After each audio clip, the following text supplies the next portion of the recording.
Okay, this is it. Christmas Market, SM Ecoland, Davao City or SM City, Davao. Ngayon, nahanapin natin ay kung saan tayo makabili ng regalo. Wala lang, no? Kumbaga parang ano lang eh. Basta makasabay lang tayo sa year-end party.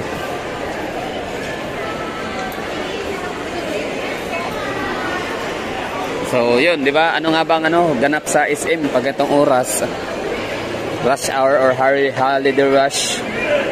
December 29, Friday, last day of the week. Dahil bukas Sabado na, tapos sa sunod na araw ay Linggo. Bukas 30 Sabado, 31 Linggo. Lunes ay January 1, January 2 Martes, balik sa trabaho ulit. Depende kung i-extend ni PBBM ang holiday into January 2 para tuloy-tuloy ang saya at ligaya ng mga nagsiuwian sa kanilang mga pamilya sa probinsya. Maldives Oasis. Ano to? Bago kong nakita. Saan to located? Davao Global City. So, kisa may tagyaan eh. Pilinvest, sir. Pilinvest. So, first ever sa Pilinvest 3 Mga panino? Okay. Ito, latest project ko. Saan eh? Materialize saan yung uban eh? Materialize sa sila. Saan siya kadaghan ilang... Ano yan, sir? Resort condo yan siya, sir. Resort condo? Hindi yan siya na-damage sa earthquake. Ito yung 4,000? Hindi, yung 4,000 yan may na-damage sa earthquake. Tsaka yung... Tama pala.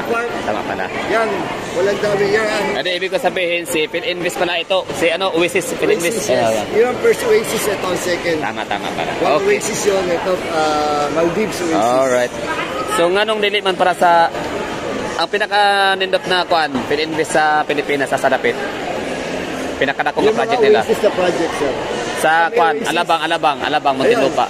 Meron dyan. Pero hindi kami allowed mag-sell na Alabang. Gapaw lang. Sige sir. Kontakin mo ko, sir. Okay, Pites. Yun, bali, hanap tayo na wala lang, nakita ko lang, Pilinvest, no? So, meron na palang Pilinvest sa Davao, dyan sa may harap nung nasirang 4,000 residences sa Ecoland. Okay, parang maganda to. Kasi baka babae yung makabunot sa akin. Kasi raffle, kumbaga parang exchange gift, no? Ano ba tawag dyan? Basta bunot-bunot mamaya.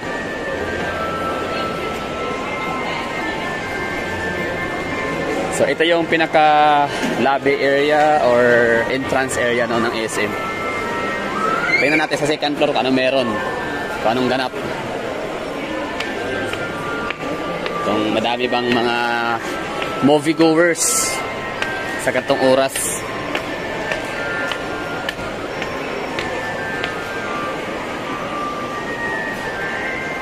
Wala masyado.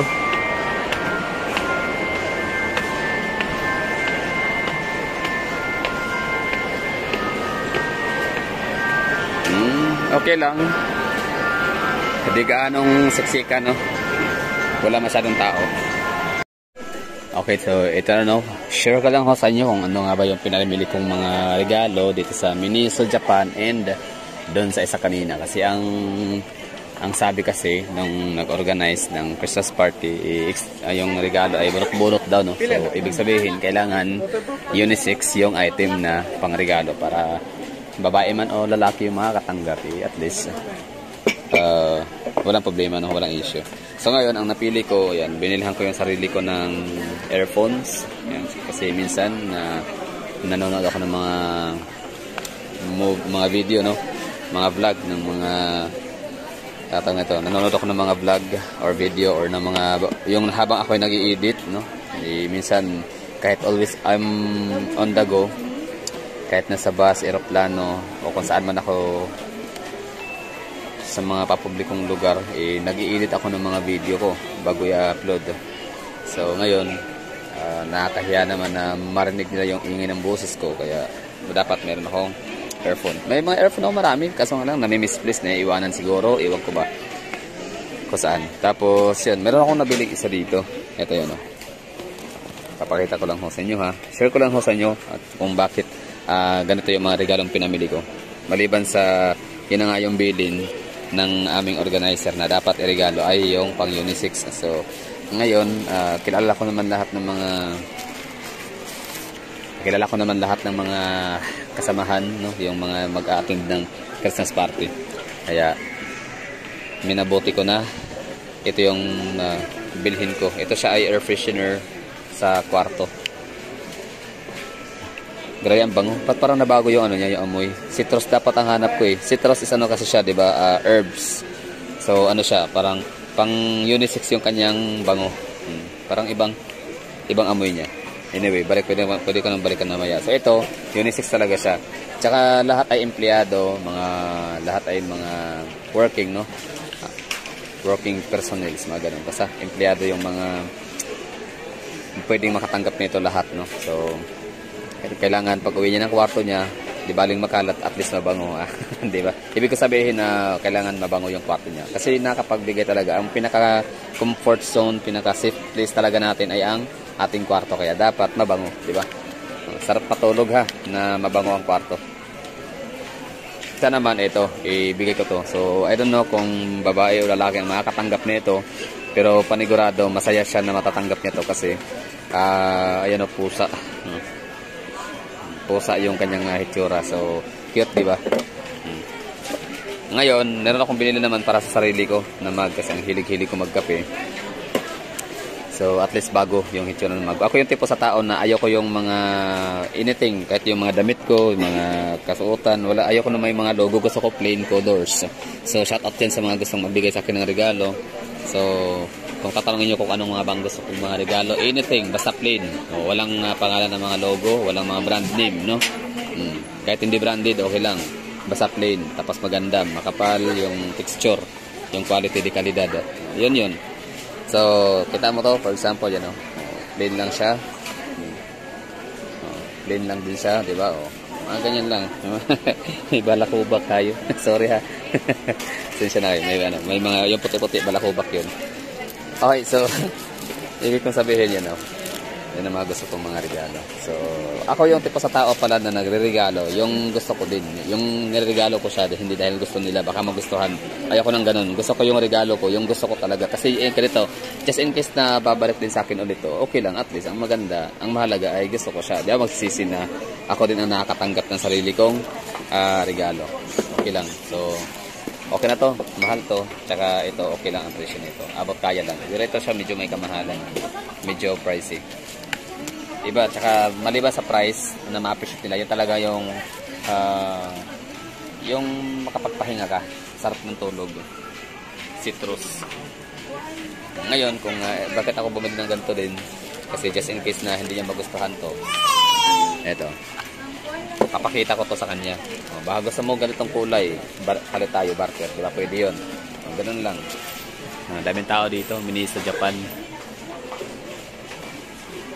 Year-end party. So, ano nga ba? Anong sagot? Matao ba? Crowded ba? Congested? Ang shopping malls in SM City Davao? The answer is, oo. Crowded, pero wala, hindi pa to ganito ka-crowded, no? Ibig sabihin na itong crowd na to, ano pa to?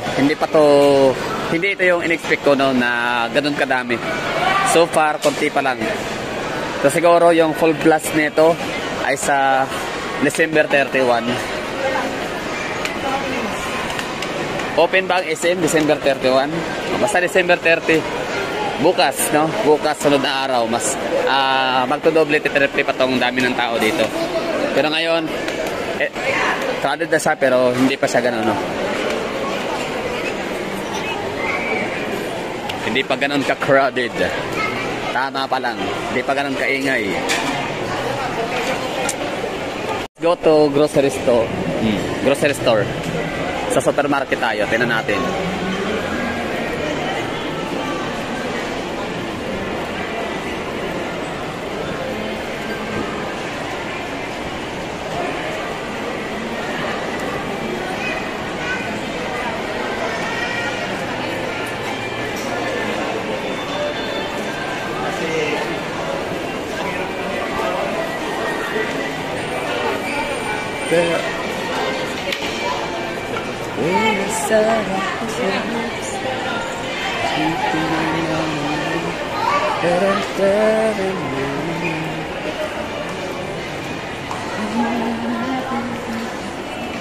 Oh, yan no. So the answer is maraming tao sa supermarket. Daming mga busy lahat ng counters. Gamit na gamit lahat ng cashiers and baggers. Ito na nabili ko. Nice one. Okay, ready to go na tayo sa year-end party.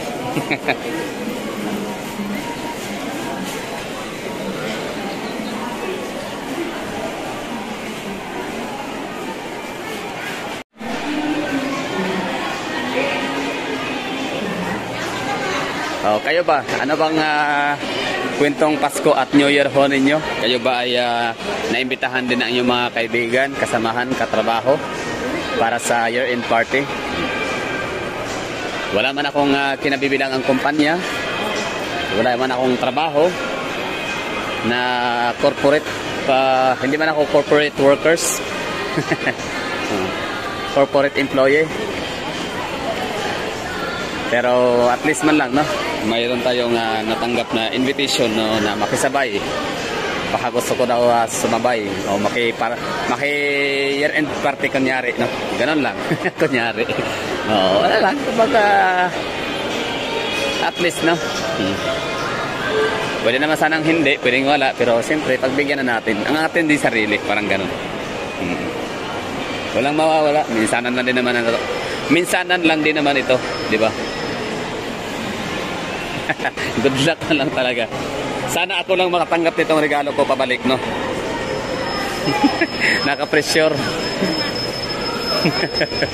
Naka-pressure Christmas party, magbigay ng mga regalo. Baka rin kasi magustuhan, nakatakot.